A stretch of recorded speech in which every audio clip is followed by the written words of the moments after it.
Bah oui, avec grand plaisir, c'est sympa, Julie. Et puis tu sais, on fait un icebreaker, un truc comme ça, où on casse la glace. Tout à fait, tout On à veut le faire fait. maintenant, le qui est quoi, ou le comment et C'est le pourquoi? qui est-ce. C'est un Ah, qui qui est, est-ce. d'accord. Et Alors, tu le fais après? non, je le fais maintenant. Ah bah Allez, alors, c'est parti. chouette. Alors, nous allons donc jouer à qui est-ce. Alors là, j'ai demandé à tout le monde d'allumer sa caméra, puisque je vais choisir arbitrairement l'un ou l'une d'entre vous, et nous allons essayer collectivement de deviner qui j'ai choisi. Voilà, donc, vous connaissez le principe du qui est-ce. On pose une question, je vous réponds par oui ou par non. Et le but, eh bien, c'est de trouver la personne que j'ai en tête. OK? Voilà, donc vous pouvez allumer vos micros puis me poser toutes les questions que vous voulez, j'y répondrai. Êtes-vous un animal? Alors, non, c'est quelqu'un qui est ici, donc je ne vois pas d'animaux à part Olivier. Mais non, ce n'est pas un Julie, animal, Coralie. quand même, à la question, j'ai vu 3 caméras s'éteindre quand même. Est-ce une femme? Oui, c'est une femme. Elle a des lunettes? Non, elle n'a pas de lunettes. Est-ce qu'elle a A-t-elle un vrai décor? Alors, toutes celles qui ont des lunettes, du coup, éteignent leur caméra, hein, c'est ça le principe. Hein. Donc, les hommes, vous pouvez éteindre votre caméra, les femmes à lunettes également. Est-ce qu'elle a un vrai décor derrière elle? Ouais. Oui, oui. Il y a des malins, hein. Est-ce qu'elle a les cheveux courts? Est-ce qu'elle a un casque? Alors, elle a des cheveux courts et elle a un casque. Une proposition peut-être? Ah, Stéphanie?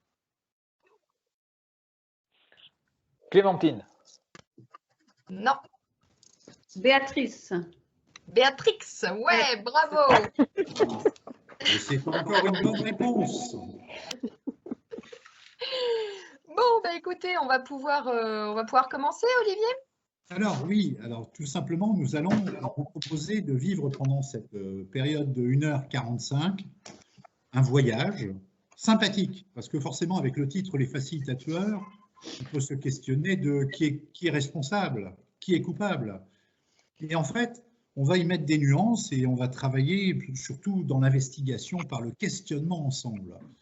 Donc comme Julie vous l'a introduit, on va vous proposer en fait 3 temps de scénettes autour desquels vous allez pouvoir observer, vous allez pouvoir prendre des notes, et puis à l'issue de la présentation de ces scénettes, de chacune de ces scénettes qui durent quelques minutes, hein, pas trop long, eh bien nous allons vous questionner et dire qu'est-ce qui pour vous est révélateur peut-être d'un risque, d'une piste, en tout cas de quelque chose qui serait du registre justement qui ou quoi a pu tuer la facilitation. Alors, nous allons le faire progressivement, donc nous allons faire les 3 scénettes et à l'issue, bien évidemment, nous aurons un échange plus global sur ce que nous retenons.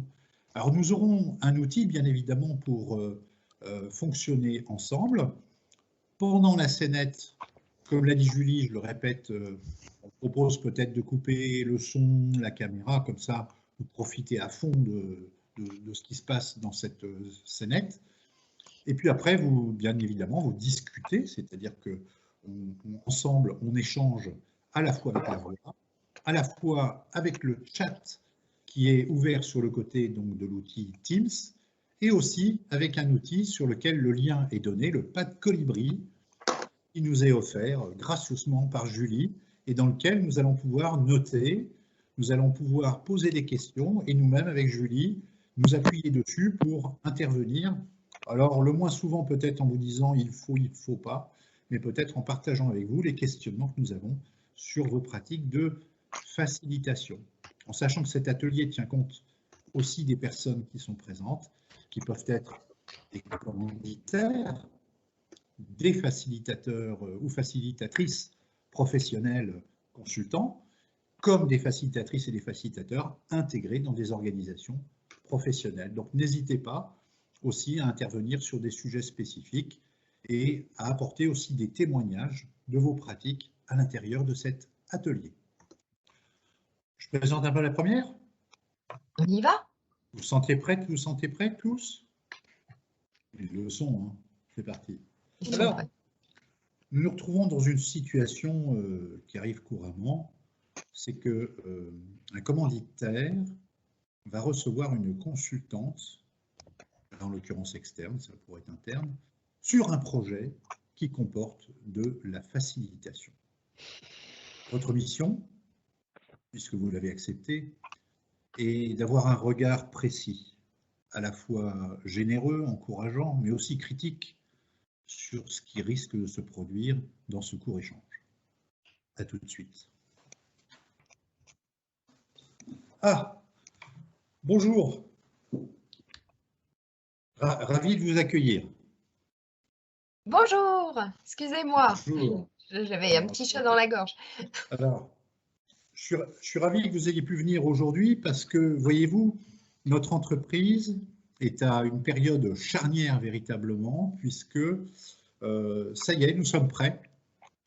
Nous allons véritablement évoluer, faire un grand virage, et notamment en ce qui vous et nous concerne bien évidemment, c'est faire en sorte d'apporter un changement radical, important, sur nos pratiques de management.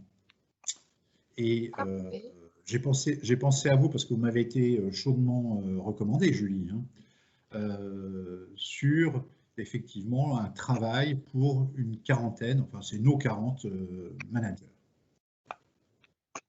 Alors, on m'avait parlé de 40 managers. Alors, sur la société que vous intégrez, là, du coup, il y en a combien des managers?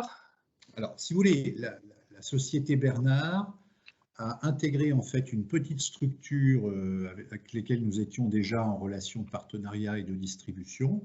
Donc, en fait, parmi les 40 managers, il y en a 12 qui font partie, qui intègrent l'ensemble de l'équipe et qui faisaient partie de cette petite entreprise qui a complètement fusionné. On l'a absorbé juridiquement, économiquement, et donc nous sommes monomarques, multiproduits bien sûr, mais nous avons un réseau de distribution maintenant monomarque.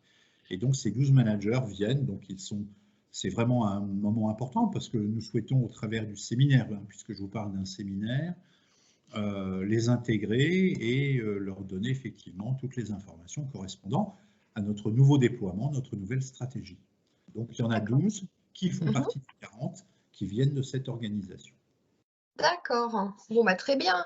Donc, objectif intégration, séminaire, ok. Alors, pour être plus précis, notre but dans ce séminaire, parce que ça fait quand même longtemps moi, que j'y réfléchis, puisqu'en tant que directeur de développement, je suis directement impliqué sur la mise en œuvre de cette stratégie, qui sera présentée le matin. Alors, si vous voulez, pour vous, enfin, je ne vais pas dire que c'est simple, ce serait exagéré, mais c'est votre métier. Donc, moi, j'imaginerais bien un temps de partage qui soit en fait l'amorçage de quelque chose qu'on aimerait. On aimerait que les managers soient dans une démarche de management participatif, beaucoup plus, et qu'ils soient force de proposition.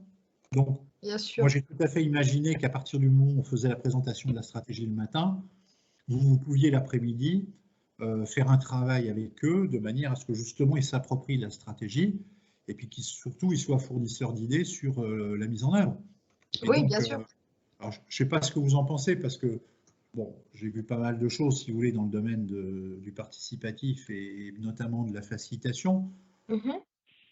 Moi, j'avais pensé à un truc du genre World Café, vous voyez.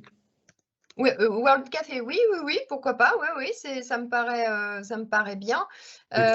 C'est toujours avec des post-it, c'est toujours un temps de travail où les gens collent leurs idées travaillent ensemble et puis collent ça sur un mur.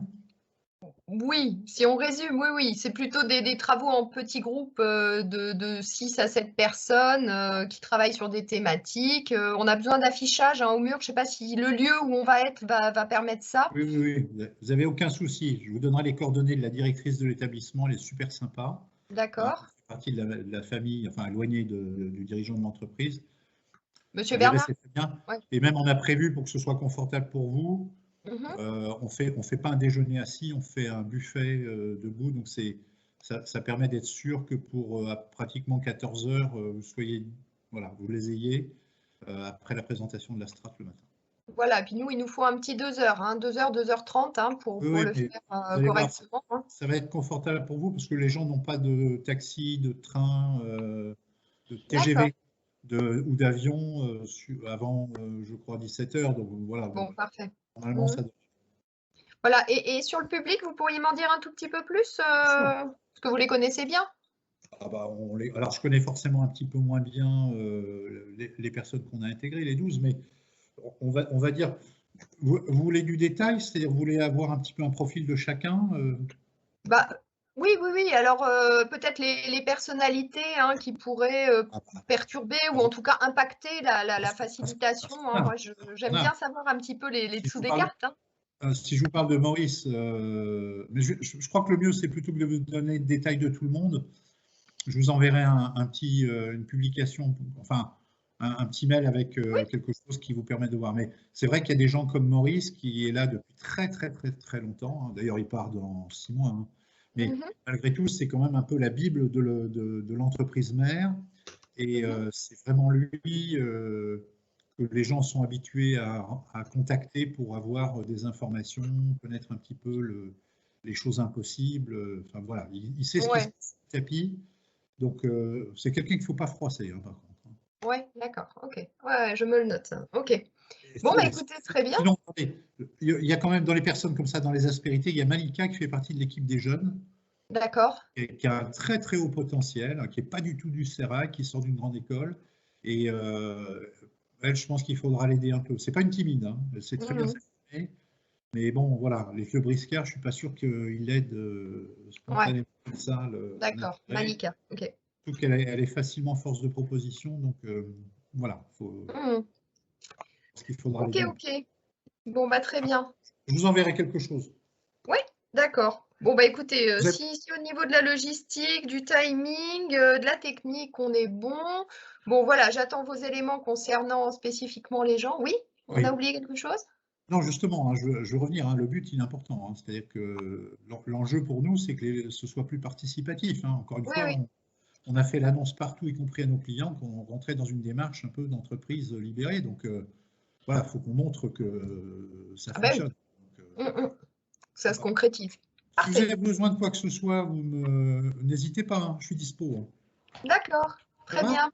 Oui, très bien. Bah, je vous remercie beaucoup. À très bientôt. Vous allez vous éclater. Ouais. Voilà, nous arrivons au terme de cette première scénette. Donc, c'est le moment où vous pouvez tout à fait rallumer vos caméras et puis on va regarder un petit peu si on a eu des commentaires hein, sur cette scénette dans notre petit pad colibri dans lequel je vois, oui, il y a beaucoup de choses. Donc, on va débriefer un peu tout ça. Qu'est-ce que tu en dis, Olivier? Tu es revenu? Oui, tu es revenu parmi nous. Alors, avant qu'on attaque ce petit débrief, je tenais à saluer 2 personnes en particulier. Je suis désolée, je fais du tri, hein, c'est pas bien. Mais je salue Anne-Eugénie Gaspard, qui est la présidente de la Tribu du Changement. Et voilà, qu'on est très contente de voir. Bonjour. Voilà. Et dans la série, les gens qui ont beaucoup contribué aussi à cet événement, on a aussi Julie Chabot, qui nous fait l'honneur d'être là, voilà. Bonjour, et donc du département et qui avait lancé la première édition de la Fabrique du Changement, donc sans qui la Fabrique du Changement Bordeaux n'existerait juste pas. Donc voilà, merci à toutes les deux en tout cas d'être là. Je rappelle, on était en cadrage avec un client. Donc je jouais la facilitatrice et Olivier le client. Alors qu'est-ce qu'on a dans le... Alors, un séminaire, est-ce un objectif? Alors effectivement, bonne remarque. Est-ce qu'un séminaire est un objectif? Allez-y, hein, exprimez-vous tranquillement. Hein. Ça commence souvent comme ça. Oui, Clémentine?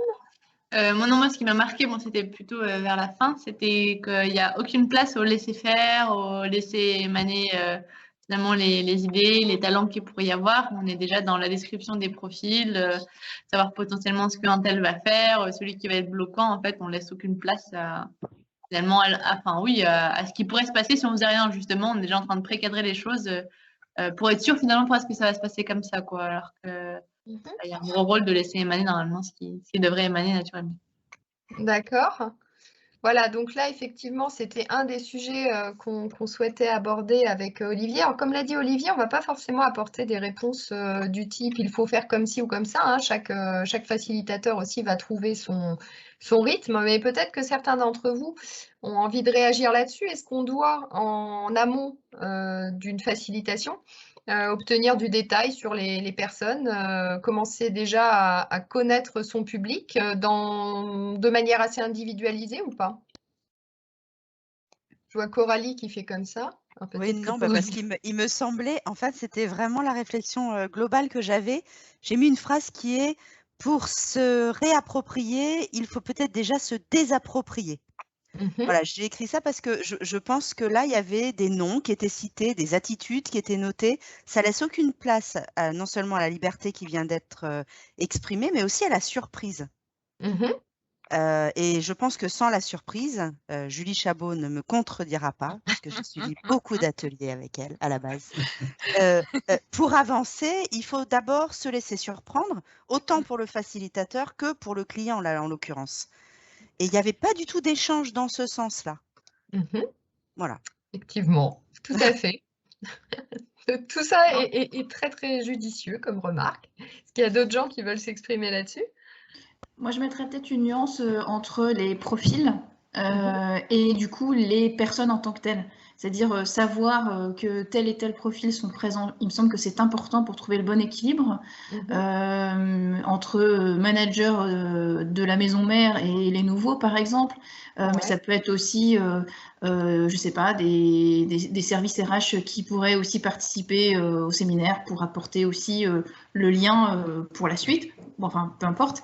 Donc, profil, oui, mais savoir qui précisément, effectivement, on rentre après dans du personnel et du coup, ça plante une graine dans le cerveau du facilitateur qui, du coup, vient du coup déjà avec des préjugés, en fait, sur les gens. Ouais. Et bien ou pas bien, d'ailleurs, hein, mais... Tout à fait. Donc, profil, effectivement, on a parlé de jeunes et de moins jeunes. Donc, peut-être des profils générationnels, des profils au niveau du management, des profils au niveau de l'ancienneté, mais du personnel, peut-être pas. OK. Alors, qu'est-ce qu'on avait d'autre dans cette scénette? Il y avait plein de choses, hein, plein de petites choses. Il y avait des grosses choses comme celle-là, mais il y avait aussi des petites choses. Est-ce qu'il y a d'autres choses qui vous ont interpellé, notamment sur l'objectif, hein? Il y avait, je vois qu'il y avait des questions. On me suggérait, enfin, on suggérait des questions. La stratégie est décidée sur quoi vont-ils travailler? Quel est l'état d'esprit des 12 nouvelles intégrées? Que font-ils pour devenir une entreprise libérée? Donc là, on tourne un petit peu autour de l'objectif. Qu'est-ce que vous posez, vous, comme question avant une facilitation? Quels sont les points clés autour justement de ce sujet de l'objectif, peut-être? Quel est le livrable attendu? Qu'est-ce qu'on veut finalement du groupe qu'il produise, en fait? C'est quoi? C'est une idée? C'est un projet? C'est définir en fait un sens commun? Enfin, c'est quoi finalement? Qu'est-ce qu'on veut au bout du bout que ça produise? Qu'est-ce qu'on attend aussi du facilitateur en tant que tel, peut-être? Quel est le rôle attendu enfin, d'un point de vue du côté du client, peut-être de poser la question quel est son rôle, à quoi il va servir finalement véritablement, et que le facilitateur aussi explique, lui, du coup, quelle est sa démarche et enfin, qu'est-ce qu'il propose, quoi. Ouais, tout à fait. Peut-être sur la question d'effectivement, au-delà du livrable, c'est quel est l'attendu. Moi, je sais qu'une question qu'on pose souvent, c'est le séminaire est terminé, il s'est passé de manière idéale. Qu'est-ce qui s'est passé pour vous? Ce qui aide ensuite à comprendre un peu l'objectif, parce que là, l'objectif, quand même, le commanditaire a quand même dit, on présente la stratégie, ils ont le droit de parler sur comment on va la mettre en œuvre. Donc, ça peut suffire. Mais quelle est la liberté de parole? Là, on a peut-être un peu plus de doutes avec la personnalité de notre commanditaire très, très libéré, sous contrainte, à condition que ça soit comme il veut. Ouais, carrément. Donc effectivement, le livrable, mais au-delà du livrable, peut-être la transformation qui est attendue. Et puis les marges de manœuvre, ça, je trouve ça intéressant comme remarque, c'est-à-dire effectivement dans quelle liberté on se situe et quelles bornes on met aux effets de la facilitation, puisque peut-être que la facilitation a plus d'impact qu'on ne le pense, ou que le pensent certains commanditaires. Du coup, moi, je parle souvent du terrain de jeu, c'est-à-dire quel est justement le cadre des participants, dans quel périmètre ils ont le droit, en fait, finalement, de travailler. Ça évite les frustrations, aussi bien pour les participants, d'ailleurs, que pour ceux qui passent commande. Ouais, tout à fait. Alors, je regarde un petit peu pour relancer les débats, ce que vous avez inscrit dans le pad. La remarque qui suit, c'est solution déjà exposée par le client dès le début de l'entretien. Le client n'écoute pas vraiment et ne laisse pas la facilitatrice parler. Effectivement, il a une attitude assez fermée, mais peut-être revenir sur le fait que ce soit lui qui propose la technique de facilitation. Voilà, l'entrée technique. C'est quelque chose qui arrive assez souvent, qu'on se rapproche d'un facilitateur pour lui demander spécifiquement une technique avant même de savoir si c'est la bonne technique par rapport aux attendus. Et Stéphanie a un avis là-dessus. Ouais, j'aimerais savoir du coup par rapport à ça, bonjour à tout le monde, Stéphanie. comment arriver justement à se réapproprier la chose quand le commanditaire arrive avec, voilà, comme l'a fait le client là dans la scénette, comme l'a fait Olivier, comment en tant que facilitateur on peut arriver à remettre un peu de l'eau dans tout ça et essayer de se réapproprier un peu le truc. Je ne sais pas si personne n'a déjà vécu ce genre de situation. Oui. Moi, ça m'est On déjà peut arrivé peut-être plusieurs fois. partager. Alors, si certains ont envie de partager, on pourra partager, mais moi, je peux partager une petite expérience. C'est qu'on est venu me voir un jour sur un objectif, alors là, qui était de développer l'éco-responsabilité dans une structure, dans une structure publique. Et on est arrivé vers moi avec l'objectif de travailler avec une méthode bien particulière. Qui n'était pas du tout adapté en fait au changement de comportement et à ce sujet de l'éco-responsabilité. Donc quand c'est comme ça, alors après comme je disais, chacun fait un petit peu comme il le sent parce qu'il y a beaucoup de paramètres. Il y a le paramètre de la relation historique qu'on peut avoir avec un client, il y a le paramètre de ce qu'on ressent, de la manière dont on est à l'aise ou pas pour dire oui ou pour dire non. Moi, je sais que j'aime pas trop dire non, mais là, pour le coup, je voyais qu'on allait droit dans le mur si je suivais cette préconisation. Donc, du coup, j'ai fait une contre-proposition après avoir mieux cadré l'objectif. C'est-à-dire, j'ai dit, alors attendez, avant de parler de technique, on va essayer de mieux cerner votre contexte, votre objectif, pourquoi vous le faites, le fameux pourquoi. Pourquoi vous lancez-vous dans cette aventure en essayant de bien alerter sur tous les tenants et aboutissants et puis à la fin de dire ah bah excusez-moi mais je pense que la technique la plus appropriée ça va être, alors là en l'occurrence c'était du théâtre forum qui me semblait le plus approprié pour faire travailler sur ces difficiles changements de comportement. Voilà. Donc simplement, toujours commencer, enfin peut-être avoir un ordonnancement dans le cadrage, en essayant dans un premier temps de bien comprendre pourquoi on vous demande ça, qu'est-ce qu'on vous demande exactement et quel est le livrable, l'attendu, la transformation attendue, quel rôle pour ce facilitateur, quelle marge de manœuvre, etc. Et seulement après, d'aller vers le comment en proposant des techniques de facilitation qui vont être les plus adaptées en fait à l'objectif, puisque voilà, chaque technique va pouvoir remplir certains objectifs et pas d'autres. Voilà, moi c'est mon petit retour d'expérience. Est-ce qu'il y en a d'autres parmi vous qui ont déjà été approchés, on va dire, avec des techniques? En tout cas, un manque de cadrage des objectifs et des livrables. Olivier? Ça m'est encore arrivé hier. Je me suis fait piéger. En plus, j'ai dit oui. Mais bon, je vais m'en sortir. Enfin bon, des fois, on est engagé dedans, parce que ça arrive. Je ne sais pas si vous arrive, mais il y a eu un temps béni où il y avait que nous qui savions ce que c'était que la facilitation. Et puis maintenant, on a plein de gens en fait avec nous. Je ne vais pas les appeler en face, mais voilà, nos terrains de jeu sont aussi constitués de gens qui savent ce que c'est. Et donc, ils ont des idées, ils ont des représentations. Hein. Et donc, quand j'y pense, je dis c'est génial. Vous connaissez, c'est super. Donc là, c'est vrai, je suis vraiment dans le style astuce. Hein. Et je dis c'est génial, ça on va le faire. Simplement, il faut se questionner sur est-ce que c'est maintenant qu'il faut qu'on le fasse ou un autre moment. C'est-à-dire, j'essaye de remettre ça dans l'idée de on va faire un processus d'accompagnement. On fera cet outil, mais on va voir si c'est cette fois-ci ou la prochaine fois. Bon, je sais, c'est juste truc et astuce.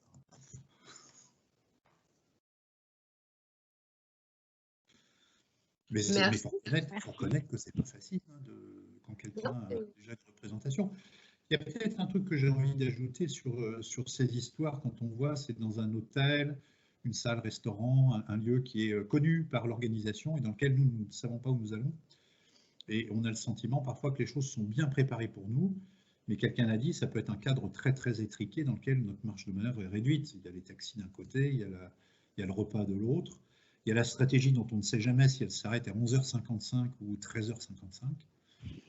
Et donc, du coup, on se retrouve au milieu de quelque chose dans lequel, finalement, on a moins de marge de manœuvre prévue.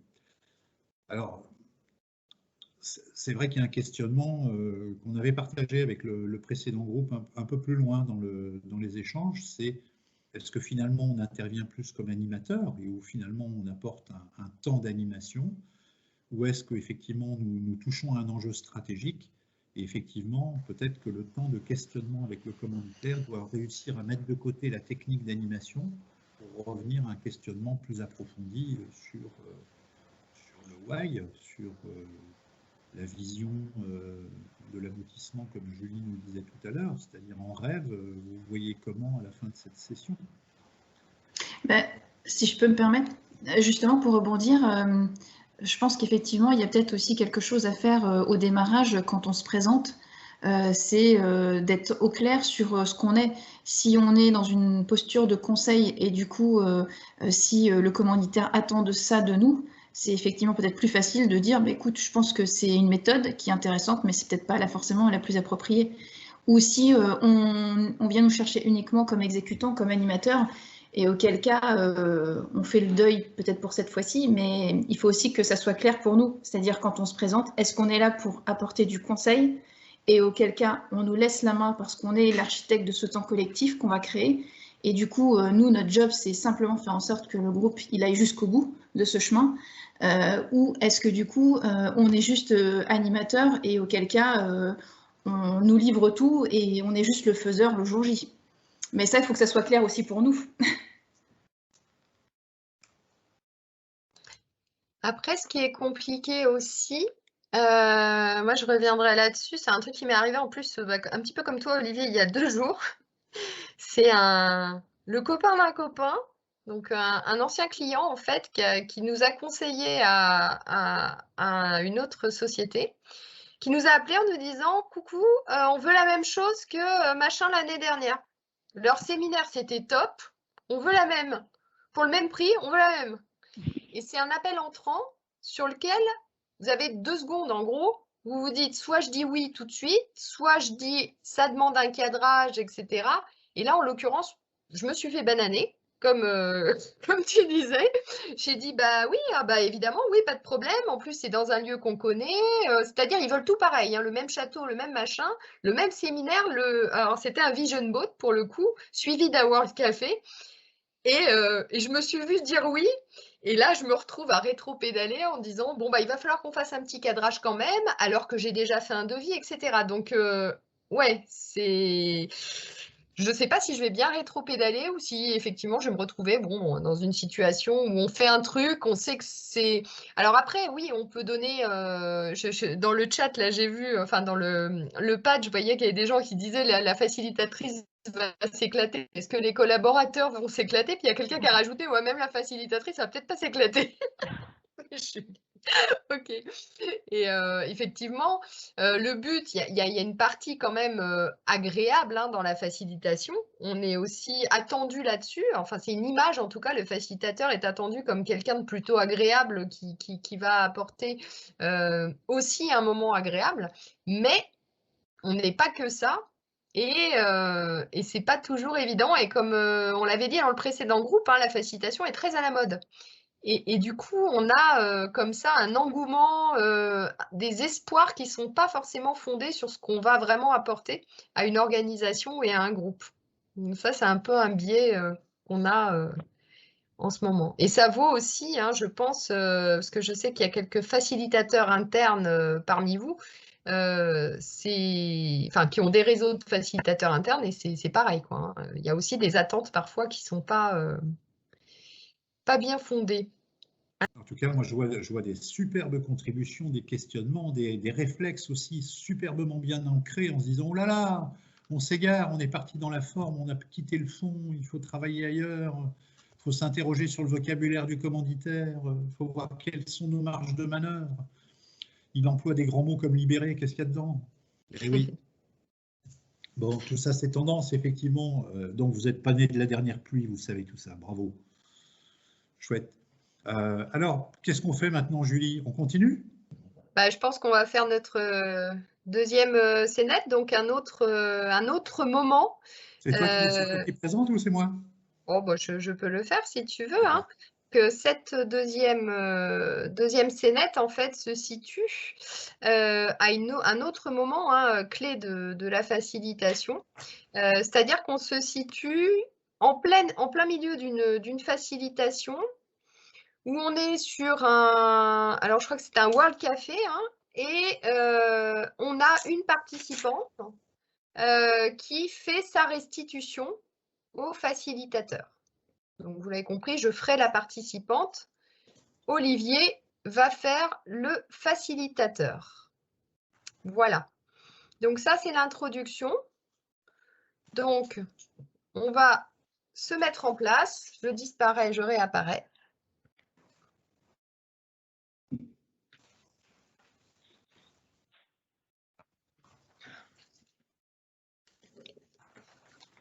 Olivier? Oui, salut Julie, ça va? Ça y est. Ça va, c'est bon? Ouais, ça y est, on a fini. T'as avancé, c'est vrai? Ouais, on a tout fait là, ça y est. Attends, juste un instant. Vous commencez à réunir les post-it là, parce que voilà, on a bientôt fini. Ok, c'est bon? Vous avez bien bossé? Chouette. Je t'écoute, Julie. Oui. Alors ça y est. Alors écoute, on a réussi bien à produire là. Ouais. Alors, on a 3 grosses idées principales sur notre groupe. Ça marche. Alors le premier, c'était la nécessité d'un management qui accompagne, tu vois, qui nous aide un peu plus, qui soit plus dans l'empathie, tout ça. C'est important, ça, l'empathie, ouais. Ouais. Après, on avait le besoin d'outils de collaboration en ligne efficaces qui fonctionnent, peut-être un peu moins, parce qu'on en a plein. Ouais. Ton groupe est où? Alors, je crois qu'il y en a 3 qui sont là-bas, ils doivent être en train de fumer une cigarette. Là, ils ont pris la pause. Comment? Ils ont fini, en fait. C'est toi qui as fait la synthèse, là. Ouais, alors on a commencé ensemble, puis après ils m'ont laissé finir si tu veux mais on était d'accord, hein, c'est juste qu'il y a peut-être des trucs, c'est mes mots, mais globalement c'est fidèle, hein. Ok. Voilà. L'important c'est que tu aies pris les éléments qui sont les plus saillants, en fait, j'allais dire, qui sont représentatifs du travail du groupe. Oui. Ouais, non, c'est les grandes idées, elles sont là, hein. Donc, besoin d'outils de collaboration en ligne efficace. Et le dernier, c'était la nécessité d'un reporting qui soit plus simple, d'arrêter les usines à gaz Excel avec 50 tableurs. Enfin, voilà. Donc, c'est tout ça qu'on a. Alors, on a eu plein d'autres idées, hein, mais bon, il fallait bien choisir voilà, quelques lignes phares. Tu pouvais tout mettre, hein. Tu pouvais tout mettre, hein, si tu le souhaitais. Donc, mais ça, bravo Julie, tu as fait un super beau boulot avec les autres, hein, j'entends. Hein, mais en plus de ça, c'est bien parce que, tu vois, je peux te le dire, hein, ça rejoint complètement le fait de ce qu'est la demande aussi de Monsieur Bernard. Donc, on est pile poil dedans, donc c'est nickel. Et de toute façon, moi, je vais leur expliquer le travail qu'on aura fait aujourd'hui. Et donc, je vais faire un compte-rendu spécifique où je vais, je vais faire un peu la synthèse de tout ce qui a été dit dans les groupes. Donc, tu as bien bossé, hein, franchement. Ouais, c'était agréable en plus, hein, j'ai bien aimé. La prochaine fois qu'on fait un truc, on le prépare ensemble, tu me donnes un coup de main, hein, parce que tu es faite pour ça. Hein. Ah bah écoute, merci beaucoup Olivia, hein. Je suis très très contente de... Je te laisse parce qu'on n'est pas en avance. Tu me les donnes? Tu veux les coller? Oui. Voilà, ok. Je te te laisse les terminer note. parce que là, il y a un groupe qui est vraiment à la bourre, là, qui est à la ramasse, et il faut que j'y aille. Salut. D'accord. Ok. Malgré tout, tu vas rejoindre le groupe et tu leur dis qu'on reprend dans 5 minutes, ok? Ouais, ok. Allez, tout de suite. Salut. Alors, qu'est-ce que ça vous évoque tout ça? Oula, ça vous évoque beaucoup. J'arrive même plus. Ah oui, ça y est. Ok. Alors, qui souhaite s'exprimer sur les... Donc là, vous pouvez rallumer les caméras. Olivier, tu peux revenir, s'il te plaît. Ne me laisse pas seule. Vous n'avez pas fini, je veux dire. Alors, moi, je pense que la première chose que je dis, c'est si vous n'avez pas de temps à m'accorder, on se recontacte plus tard. Tu parles du manque de disponibilité de ce facilitateur, peut-être? Alors là, c'est bon. Ouais. Non, moi, Ok. enfin, voilà, je pense que je reporte la discussion et la rencontre. Hein. Je vais même pas jusqu'au bout comme tu as été, quoi. Je Ouais, laisse bah, 5 on est en plein minutes dedans, et... donc Ah ouais, je mais... suis une rapporteuse, donc Ah ouais. je Ah, suis ouais. consciencieuse. Mm. Ok, donc Coralie a réagi. Qui d'autre? N'hésitez pas à rallumer vos caméras. Ouais, Nathalie? Alors moi, ce qui me frappe, c'est surtout le jugement qui est porté en fait sur les idées produites. Alors là, pour moi, c'est hors... c'est-à-dire que là, c'est une question d'éthique et déontologie par rapport au métier. On n'a pas à porter de jugement sur les idées, les propositions qui sont produites. C'est le fruit du travail d'un collectif. Et donc là-dessus, il n'y a aucune posture de neutralité. Donc là, pour moi, ça me choque. Ouais, Pas possible. ok, Nathalie. Donc, Nathalie met le doigt hein, effectivement sur la posture de neutralité du facilitateur. Là, on est évidemment dans un facilitateur qui juge, qui mesure ce qui va passer, ce qui va pas passer. Ok. Est-ce qu'il y a quelqu'un d'autre qui veut Ouais, ça rejoint un peu ce qui vient d'être dit. Il parle de petites et de grandes idées. Bah, il n'y a pas de petites et il n'y a pas de grandes idées. En fait, il y a des idées et elles sont pas bonnes ou elles sont mauvaises. C'est le fruit d'un travail, comme vous le disiez. Donc. Ok, donc effectivement, on évite les portées de jugement, les hiérarchisations d'idées. Ok. Alors, je regarde un peu. Voilà, donc on avait effectivement des remarques là sur la disponibilité du facilitateur. Peut-être sur le timing, hein, on l'a dit, on est dans un World Café et là, on a un bout de restitution qui se fait entre deux. Les autres groupes n'ont pas fini. Voilà. Donc peut-être ça aussi, ça vous évoque des pistes d'amélioration pour ce facilitateur, entre guillemets.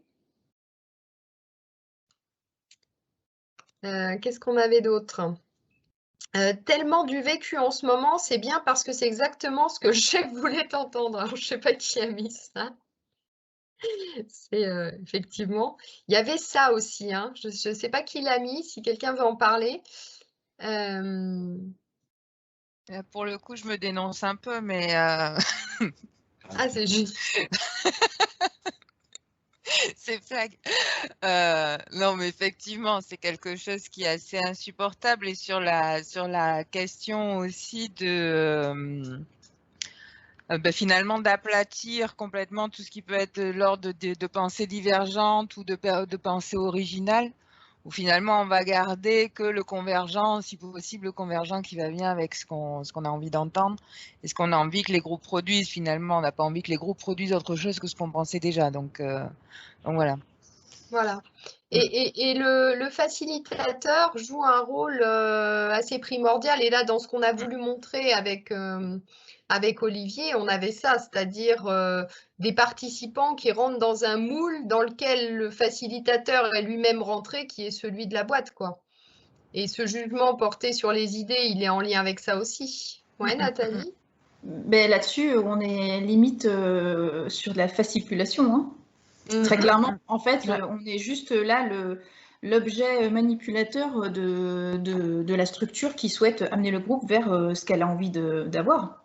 Donc là, on est utilisé dans une forme de manipulation. Tout à Et ça, fait. c'est pas du tout honnête. Alors, comment on réagit justement, je dirais, en cadrage quand on sent que ça part comme ça? Est-ce que vous avez des pistes ou des retours d'expérience? Personne? Ne me laissez pas seule comme ça. On est entre nous. Non, mais ça dépend toujours du commanditaire et de l'enjeu qu'il y a, effectivement. Je veux dire qu'il y a des choses où on sent que ce qui est attendu est déjà très précis et que les marges de manœuvre vont être très réduites et finalement on va mettre notre énergie à faire grandir les marges de manœuvre, mais on sait bien qu'on est quand même obligé de s'embarquer le paquebot parce que voilà. Et il y a d'autres moments où il y a moins d'enjeux, où on peut tout simplement dire non. C'est-à-dire que nous, il y a des situations où on se retrouve en disant, mais si vous savez déjà ce que vous voulez avoir à la fin et que vous n'attendez rien des participants, bah, que tout le monde gagne du temps en fait. Et c'est faites plutôt une bonne communication du projet si vous n'avez rien à apprendre d'une séance d'intelligence collective. Et c'est pas honteux. Voilà, mais c'est... mais voilà, après, ça dépend toujours du contexte, de qui pose la commande et des marges de manœuvre qu'on a. Et de sa propre déontologie aussi. Tout à fait. Tout à fait, tout à fait. Alors, des fois, c'est pas facile d'avoir l'espace de parler vrai avec le commanditaire quand on a levé le lièvre. Hein. Ça m'est déjà arrivé sur des démarches qualité de vie au travail où le terrain était un peu savonneux. C'est comme ça, hein. Toutes les organisations ne sont pas en parfaite santé, en parfait état. Hein. Donc, et où on se dit, ben voilà la commande, bon, ben c'est bien, on va faire ça. Puis en fait, on travaille aussi avec plusieurs, quand on a cette chance de pouvoir intervenir avec plusieurs types de métiers d'intervention, pas que de la facilitation, aussi des consultants, des psychologues, des choses comme ça. Des fois, on se donne du feedback et on se dit, oula, comment on fait pour en parler? Parce que dans les organisations, il y a plein d'interlocuteurs. Il y a le commanditaire, il y a parfois les représentants du dialogue social, il y a les segments métiers, il y a des référents, et il y a des bénéficiaires, et puis il y a aussi les effets secondaires sur les gens dont on anime, dont on manage. Et donc, dans ces organisations-là, des fois, c'est vrai, moi j'ai très envie, en fait, des fois, de savoir quel est mon point de rupture et peut-être d'oser le présenter sur une réunion spécifique au commanditaire. Alors, des fois, ce point de rupture, ça peut être un point de pause, c'est-à-dire qu'est-ce qu'on se donne comme marge de manœuvre pour se dire là, il faut qu'on observe ce qui est en train de se passer et qu'on le mette à plat. Voilà, ce n'est pas un moment très confortable. Hein. Des fois, je ne dors pas très bien la nuit avant le rendez-vous. Du coup, ça permet de poser ici la question de celui qui qui a émis le besoin et celui qui passe la commande, celui qui valide. En fait, il y a toute une chaîne de décision qui a besoin aussi d'être clarifiée. Parce qu'au bout du bout, celui qui passe le coup de téléphone, ce n'est pas forcément celui qui veut le faire. Et c'est là où ça peut poser des problèmes aussi sur les attendus. Ouais, d'où la nécessité, effectivement, de bien cerner avec qui on cadre. Moi, j'ai le souvenir d'une facilitation pour laquelle j'étais hyper enthousiaste. Il s'agissait d'aider une association environnementale à refondre sa stratégie dans le cadre de la fusion des régions. Et étant donné que j'ai une petite sensibilité écologique, ça me faisait extrêmement plaisir d'être the one, celle qui allait faciliter cette réflexion.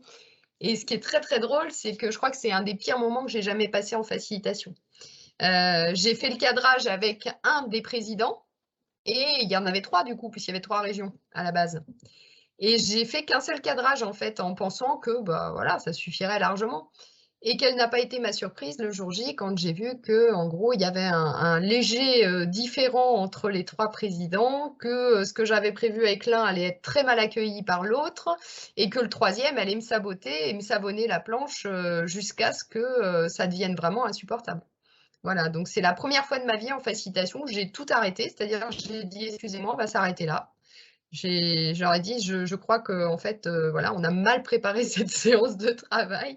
Soit on repart à zéro, on refait un exercice et c'est moi qui le propose en tant que facilitateur neutre, en proposant quelque chose qui, entre guillemets, nous fait repartir d'une base parce que en fait, j'avais été manipulée par le commanditaire numéro 1 qui voulait arriver à un certain résultat par la facilitation. Enfin, vraiment, le truc... et pourtant, c'est peut-être la fois où j'étais la plus... Enfin, voilà, en me disant, ouh, ça va être super. Et ben non, ça n'a pas été super du tout. Et je l'ai encore... Enfin, voilà, j'en ai tiré les conséquences. Mais les cadrages, je les fais plus de la même façon, surtout quand il y a des jeux de pouvoir potentiellement qui s'expriment dans ces réunions. Ok. D'autres petits retours d'expérience éventuellement de... Bon, on est un peu sur nos échecs, hein, mais c'est pas grave, hein, on en apprend énormément. Bah, sinon, il n'y aura plus personne pour tuer la facilitation. Hein. Mais c'est ça, en fait.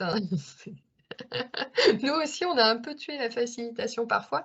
Alors peut-être le dernier sujet qui était évoqué aussi, c'est qu'on avait le rapporteur qui avait pris le lead sur le groupe ou un groupe qui s'était délité. En cours de route. Donc ça aussi, c'est quelque chose auquel on est confronté parfois en tant que facilitateur. C'est quand on fait qui va faire le rapporteur pour tel et tel groupe. Parfois, il y a des jeux de pouvoir là aussi qui s'expriment ou en tout cas des personnes qui se portent volontaires parce qu'elles veulent avoir un ascendant sur le groupe. Donc ça aussi, c'est quelque chose qu'on peut gérer avec des documents supports hein, qui vont vraiment cadrer les questionnements, des règles hein, de cadrage des rapporteurs en disant voilà, vous êtes vraiment là pour reporter fidèlement le groupe, vous devez faire consensus sur ce que vous allez reporter, etc. Et ça, c'est des choses sur lesquelles on ne pense pas toujours à faire vraiment ces garde-fous, entre guillemets, de facilitation où on a des rapporteurs autonomes ou des groupes autonomes qui travaillent sur des sujets. T'as l'air... Ouais, Olivier? Dans les facilitations, quand c'est possible, je propose cette idée de, on le fait déjà avec le niveau qui demande. On teste avec le niveau qui demande. Et des fois, c'est une simulation, des fois, c'est un temps court, c'est 20 minutes, c'est une demi-heure, c'est 1 heure, alors que ça dure peut-être une demi-journée. Et ça permet de valider là où ça va coincer. Et d'ailleurs, je tiens à le dire, hein, des fois, ça coince tellement fort qu'on ne fait pas ce qui était prévu initialement. On fait autre chose et des fois, j'attends encore la suite. Alors, s'il n'y a pas d'autres remarques sur on va dire ce cœur de facilitation, on va dans ces cas-là jouer la troisième petite scénette. Alors, on se situe cette fois-ci, vous l'aurez compris, il y a une légère progression logique. On va se situer sur la partie débriefing, c'est-à-dire la facilitation a eu lieu. Et donc, le facilitateur, enfin en l'occurrence la facilitatrice, revient vers le commanditaire avec les résultats de ce qui s'est passé. Voilà. Donc, Nathalie et Karine se font coucou, sont marrantes.